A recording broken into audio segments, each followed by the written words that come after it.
তো হ্যালো বন্ধুরা, আপনারা আধার কার্ড কীভাবে ডাউনলোড করবে তার প্রসেস আপনাদেরকে দেখিয়ে দিচ্ছি।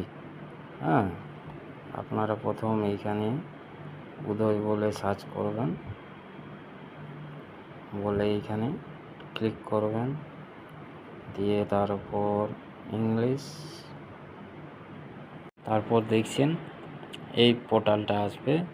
এই পোর্টালটার মধ্যে আপনার আপডেট আধার, ঠিক আছে। তারপরে আপনার আছে গেট আধারে গিয়ে ডাউনলোড অপশানটা দেবেন। দেওয়ার পর এখানে দেখুন আধার কার্ড সিলেক্ট করা আছে, এখানে আধার কার্ড নাম্বার দেবেন, তারপরে এখানে ক্যাপচারটা দেবেন।